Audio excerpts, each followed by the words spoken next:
प्यारे बच्चों, आज हम डीएवी क्लास 8 के हिंदी पाठ अन्याय के खिलाफ लड़ाई पढ़ेंगे। इस पाठ में हम देखेंगे कि भारतवासियों के साथ अंग्रेज कितने बुरे व्यवहार करते थे। वे ज़बरदस्ती हम लोगों से काम करवाते थे और हमारे मेहनत भी हमें नहीं देते थे। इसी प्रकार की एक घटना आंध्रा के कोया आदिवासियों के साथ घटी, जिसका उन लोगों ने डट के मुकाबला किया। तो आइए शुरू करते हैं आज की कहानी अन्याय के खिलाफ लड़ाई। बात 1922 की है। उन दिनों अंग्रेजों का शासन था। भारत देश अंग्रेजों का गुलाम था।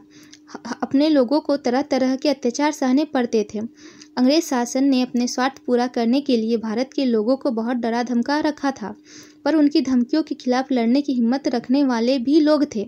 ऐसे लोग भी थे आंध्रा के कोया आदिवासी, और उनके नेता का नाम था श्रीराम राजू। प्यारे बच्चों, ये कब की कहानी है? यह कहानी 1922 की है, जब हमारा देश क्या था, अंग्रेजों का पूर्ण रूप से गुलाम था। उस समय क्या होते थे, वो हम लोग भी बहुत ही ज़्यादा अत्याचार करते थे। तो वैसा ही वे लोग कोया जाति के साथ भी करना चाहे, पर वो लोग उनका डट के मुकाबला किए, और उनके नेता का नाम क्या था? श्रीराम राजू। आंध्रा के घने जंगल के बीच रहने वाले कोया आदिवासी सीधी सादी खेती के माध्यम से अपनी रोजी रोटी जुटाया करते थे, पर जब से अंग्रेज ने उनके बीच आकर अपना हक जमाया, उनका जीवन मुश्किल हो गया। अंग्रेज की योजना थी कि वे घने जंगलों एवं पहाड़ियों को चीरती हुई एक सड़क बिछाई जाए, पर सड़क के निर्माण कार्य के लिए मजदूर कहाँ से आएंगे? यह सवाल पे तहसीलदार महोदय के सामने आया तो उनकी निगाह कोया आदिवासी पे पड़ी। बच्चों, आंध्रा हमारे दक्षिण भारत का एक समृद्ध राज्य है। वहीं के आदिवासी कौन है? कोया लोग थे। वो क्या करते थे? कोया लोग जो थे वो खेतीबाड़ी करके अपनी गृहस्थी चलाया करते थे। जब अंग्रेज उस जंगल में पहुंचे, किस लिए गए थे? वहाँ पे सड़क बनाने के लिए। तो लोग सोचे कि यहाँ पे काम करने के लिए मजदूर कहाँ से आएगा, तो इस काम का जिम्मा जिस तहसीलदार को दिया गया था, वो क्या बोले? वो कोया आदिवासी को बोले कि वही ये काम करेंगे। तहसीलदार का नाम क्या था? तहसीलदार का नाम था वेस्टियन। वेस्टियन स्वभाव से बहुत अक्कर और क्रूर था। वो आदिवासियों के गांव में गया और बड़े घमंड के साथ खूब चिल्ला चिल्ला कर बोला, 2 दिन में जंगल में सड़क बनने का काम शुरू होगा।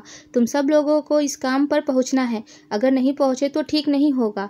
अंग्रेज सरकार का हुक्म है, यह जान लो। आदिवासी लोग चुप रहे। बेचारे उन लोग घने जंगल के बीच अकेले पड़े थे। वे कुछ पूछे तो किससे, कुछ करे तो क्या? किसी ने हिम्मत करके तहसीलदार से पूछना चाहा कि काम करेंगे तो बदले में क्या मिलेगा? तो वेस्टियन का चेहरा तमतमा गया। क्या मिलेगा? हुक्म बजाना नौकर का काम है, आगे यह सवाल मत पूछना। क्या हुआ कि जो तहसीलदार था वेस्टियन, वो बहुत ही क्रूर था। क्रूर मतलब दुष्ट, मतलब बहुत ज़्यादा अत्याचार करने वाला, और अक्खर भी था, उसी तरह का बदमाश भी था। वो जब आदिवासी गांव में जाके सीधे बोल रहा है कि 2 दिन से काम शुरू होगा, तुम लोग को काम करना है, और किसी को इसके खिलाफ कुछ बोलने का हिम्मत नहीं हुआ। एक आदमी क्या हुआ, बहुत हिम्मत जुटा के पूछा कि काम तो करेंगे, पर बदले में क्या मिलेगा? तो गुस्सा से लाल हो गया, बहुत चेहरा उसका गुस्सा से भर गया, और बोला कि नौकर भी कहीं ये सब बात पूछते हैं, आगे से यह सवाल मत पूछना। आदिवासी सहम गए, काम पर जाने लगे, पर उनका मन नहीं मानता था। बेचारे अपमान से अंदर ही अंदर घुट रहे थे और गुस्से से सुलग रहे थे। क्या हुआ? वो लोग तो मतलब आदिवासी सहम गए, मतलब सहमना मतलब डर जाना होता। आदिवासी इतनी ज़ोर से जो गरज के जब वो अंग्रेज बोला, तो बेचारे आदिवासी क्या हुए, वो डर गए और चुपचाप काम पे जाने लगे। पर उनके साथ जितना अत्याचार होता था और जो अपमान उनके साथ होता था, वो क्या करे, वो बर्दाश्त नहीं कर पा रहे थे, और अंदर ही अंदर उनके अंदर भी क्या पनपने लगा? अंग्रेज के खिलाफ गुस्सा पनपने लगा। अब आगे उन्हीं दिनों एक साधु जंगल में आकर रहने लगा था। उस साधु का नाम था अलूरी श्रीराम। श्रीराम राजू ने हाई स्कूल तक पढ़ाई की थी। उसके बाद अगली पढ़ाई छोड़कर 16 वर्ष की उम्र में ही वह साधु बन गया। जब वह उस जंगल में रहने आया तो आदिवासी लोग से अच्छी तरह हिल मिल गया। लोग उसे अपने दुख दर्द की कहानी सुनाते और पूछते कि कैसे अपने कष्टों से छुटकारा पाएं। क्या हुआ था कि उसी जंगल में, जिस जंगल में कोया आदिवासी रहते थे, उसी में एक साधु आके रहते थे जिनका नाम क्या था, अलूरी श्री राम। वो 18 वर्ष के थे और हाई स्कूल की पढ़ाई के बाद क्या बन गए थे, वो साधु बन गए थे और जंगल में आके रहने लगे थे और उस लोगों से पूरी तरह से हिलमिल गए थे, उनके दुख दर्द का भागी बन गए थे। तो एक दिन ये लोग उनसे जाके पूछे कि ये जो हम लोग के साथ गलत हो रहा है, इसके लिए हम लोग क्या करें कि ये सब हम लोग के साथ नहीं हो। श्री राम राजू ने आदिवासी से कहा, अत्याचार के सामने दमना नहीं चाहिए, तुम लोगों को काम पर जाने से मना करना चाहिए। उनकी बात सुनकर आदिवासियों में हिम्मत आई। श्री राम राजू ने उन्हें यह भी बताया कि देश में और लोग भी अंग्रेज के अत्याचार के खिलाफ लड़ रहे हैं। उसमें से एक मशहूर नेता जिसका नाम गांधी जी है। गांधी जी का कहना है कि भारत के लोगों को अंग्रेज सरकार का सहयोग नहीं करना चाहिए और उनका काम बंद कर देना चाहिए। अगर कोई अंग्रेज अन्याय करे तो हम अन्याय सहने से इनकार करेंगे। क्या हुआ, जब वो श्री राम राजू के पास अपनी फरियाद लेके गए कि अंग्रेज हम पे बहुत अत्याचार कर रहे हैं, कोई उपाय बताइए, तो बोले कि सबसे पहले तो अंग्रेजों का काम करने से हम लोग को इनकार कर देना चाहिए, उनका काम बिल्कुल भी नहीं करना चाहिए और उनके खिलाफ क्या करना चाहिए, आंदोलन करना चाहिए।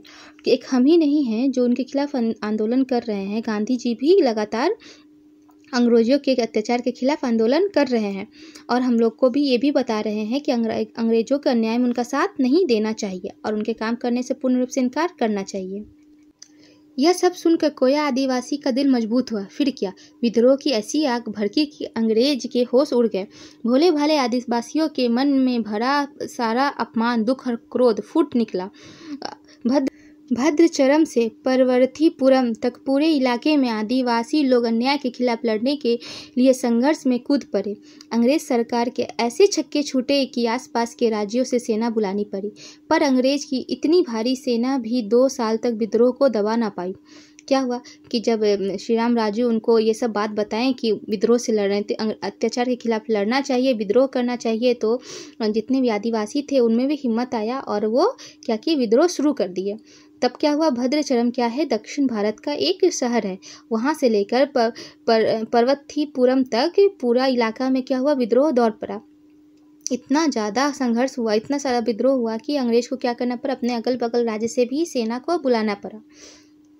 पर फिर भी वे 2 साल तक इस विद्रोह को दबा नहीं पाए थे। अब आगे, जंगल की सकड़ी पगडंडियों पर से सेना की टुकड़ी गुजर रही थी तो जंगल में छिपे आदिवासी भारतीय सिपाहियों को गुजरदाने देते और जैसे ही अंग्रेज सर्जेंट या कमांडर नजर आते उन पर अचूक निशाना लगाते। आदिवासियों के विद्रोह में अंग्रेज सरकार इतना डरने लगी थी कि राजू के दल को आते देखकर थाने की पुलिस भाग जाती थी। श्री राम राजू ने आदिवासियों से कह रखा था कि अंग्रेज से लड़ो, पर एक भी भारतीय सैनिक का बाल बाका न होना पाए। अंग्रेजों की सेना में बहुत से भारतीय सिपाही भी थे। राजू के आदेश का सख्ती से पालन हुआ। वह जब पहाड़ी के से कूच करता तो ऐसा लगता मानो उसे किसी का भय न हो। आदिवासी लोग ऐसा मानते थे कि श्री राम राजू के चमत्कार से अंग्रेज की गोलियां पानी बन जाएगी। इसी विश्वास से वे गोलियों की परवाह किए बिना पुलिस चौकियों या सेना पर हमला कर देते थे और उनके शस्त्र लूटकर भाग जाते थे। क्या हुआ, जो श्री राम राजू थे वो बोल के रखे थे कि अपने जितने भी उनके साथी थे कि किसी भी मतलब भारतीय का बाल भी बाका नहीं होना चाहिए, क्योंकि वो हमारे भारतीय हैं। और लेकिन जो कोई भी अगर अंग्रेज वहाँ से गुजरता था तो उसको वो लोग क्या करते, धनुष से मार देते थे। धीरे धीरे अंग्रेजों में श्री राम राजू और उनके साथियों को लेकर इतना भय फैल गया कि अगर वो लोग सुनते कि वो लोग आ रहे हैं तो अंग्रेज क्या करते, थाना से ही भाग जाया करते थे। जब श्री राम राजू किसी पहाड़ी इलाके से गुजरते थे तो ऐसा लगता था कि उन्हें किसी प्रकार का कोई डर नहीं है। लोगों में ये बात फैल गई थी कि जो श्री राम राजू क्या है, एक चमत्कारी साधु हैं और उनके पास ऐसा चमत्कार है जिससे कि अंग्रेज की जितनी भी गोलियां हैं वो क्या बन जाएगी, पानी बन जाएगी। इसी से उनके अंदर इतना विश्वास भर गया था कि वो क्या करते थे, पुलिस चौकी और सेना पे हमला कर देते थे और उनके जितने भी अस्त्र शस्त्र थे सबको लूट लेते थे। अब आगे, राजू ने एक कोने से दूसरे कोने तक गुप्त संदेश पहुंचाने के लिए गुप्तचरों का जाल बिछा रखा था। अंग्रेज सेना के आने जाने का संदेश ऐसे पहुंचता कि जैसे को कानों कान खबर ना हो। यह सब देखकर अंग्रेज भी अपने दांतों तले उंगली दबा ली। क्या हुआ, जो श्री राम राजू थे बहुत ही तेज थे। वो क्या किए थे, गुप्तचरों मतलब जो जासूस होते हैं उनको ऐसा वो लोग का मतलब एक जाल बिछा दिए थे कि अंग्रेज क्या कर रहे हैं, कहाँ जा रहे हैं, कब आएंगे, ये सब के बारे में जो खबर होती थी वो पल पल की उनके तक पहुँचती रहती थी। ये सब देख के जो अंग्रेज थे वो भी दंग रह गए थे कि अरे ये कोई इंसान इतना सब कैसे कर सकता था। जंगलों और पहाड़ियों में राजू के लोग बड़ी फुर्ती से छिपते फिरते। ऐसे इलाकों में हथियार से लदी अंग्रेजों की भारी भरकम सेना अपने आप को कमज़ोर महसूस करने लगी। राजू के लोगों को गांव का सहारा था। गांव के लोग विद्रोही को शरण देते और लाख कोशिशों करने पर भी अंग्रेज उनकी खबर नहीं लगा पाते। फिर अंग्रेज को एक तरकीब सूझी। उन्होंने सोचा कि आदिवासियों की लड़ाई में तो हरा नहीं पाएंगे, हम उन्हें भूखे रखकर मारना पड़ेगा। क्या हुआ, जो आदिवासी लोग थे वो वो तो जंगल में रहते हैं, वो लोग को पेड़ पे चढ़ना उतरना बहुत ही अच्छे से आता है। इसलिए वो क्या करते थे, जब अंग्रेज लोग जाते थे तो पेड़ पे ऊपर छिप के रहते थे और उनकी पूरी की पूरी सेना को वो लोग हरा देते थे। इस तरह वो लोग सोचे कि और जितने गांव के लोग थे वो भी लोग क्या करते थे, वो ये जो हम लोग के राजू के जो साथी थे उनका सपोर्ट करते थे। अगर कोई उनके घर में जाके छिपता था तो कोई अंग्रेज को कुछ नहीं बताता था। इस प्रकार हर बार अंग्रेज हार जाते थे। तो इस प्रकार अंग्रेज सोचे कि नहीं, इस तरह तो नहीं चलेगा, हम तो हार जा रहे हैं, तो इन लोगों में तो हम लड़ाई में नहीं हरा सकते, तो उनको हम कैसे हराएंगे, भूखे मार के हराएंगे।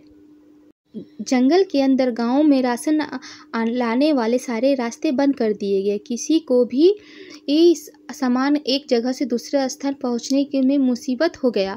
लोगों की बंदूकों के कारतूस खत्म हो गए। उनके कारण अंग्रेज के सिपाही गांव में घुसकर लोगों को मारते पीटने लगे।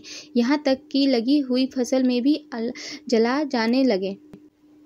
क्या हुआ कि अंग्रेज लोग इतने क्रूर थे, इतने बदमाश थे कि वो लोग क्या करते थे कि जो गाँववासियों का जो राशन था, जो खाने पीने का सामान था, वो रास्ता भी क्या कर दिए, बंद कर दिए।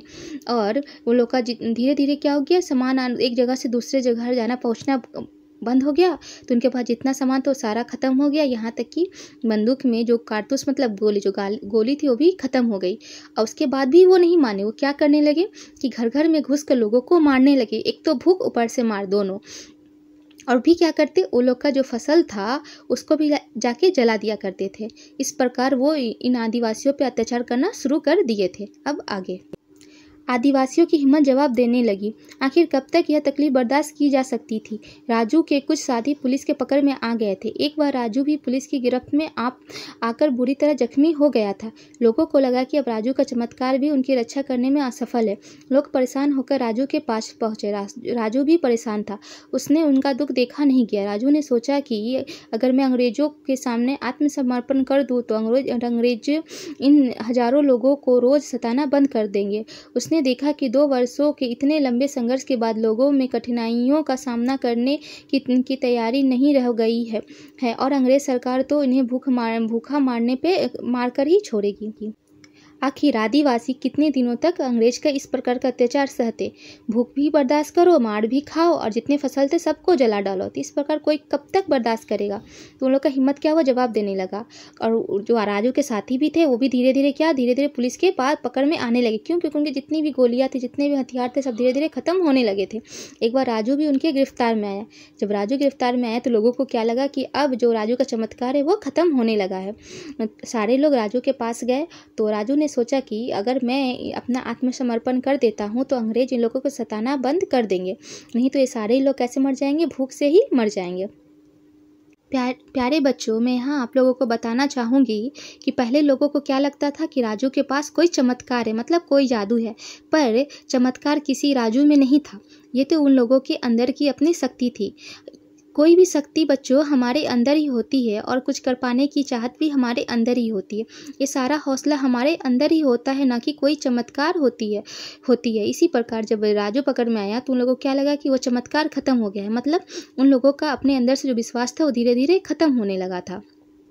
यह सोचकर श्री राम राजू अपने आप को अंग्रेज के हवाले सौंपने चला। सेना का मेजर गुड्डाल बम्पा गांव में डेरा डाले हुए थे। राजू को गिरफ्तार करके उनके सामने पेश किया गया। गिरफ्तारी की खबर सुनकर आसपास के लोग करोड़ों की संख्या में वहां इकट्ठा होने लगे। मेजर गुड्डाल मन ही मन बहुत खुश हो रहा था कि उन्हें कहाँ उम्मीद थी कि उनका शिकार खुद चलकर फंसने चला आएगा। राजू मांग कर रहा था कि उसे कचहरी में पेश किया जाए और कानून के हिसाब से उसके साथ बर्ताव हो, पर गुड्डाल का कोई कोई इरादा नहीं था कि कोर्ट कचहरी के चक्कर में राजू को अपनी जान बचाने का जरा भी मौका मिले। बस उसने इशारा कर एक कुंजू मेनन नाम के एक सिपाही ने राजू पर गोली चलाई और उनका काम तमाम कर दिया। क्या हुआ कि जो राजू थे वो सोचे कि मैं अगर अपने आप को आत्मसमर्पण कर दूँ तो अंग्रेज इन लोगों को सताना बंद कर देंगे, इसलिए वो आत्मसमर्पण करने चले गए। उस समय कौन मेजर था वहाँ का? गुड्डाल मप्पा वहीं पे था।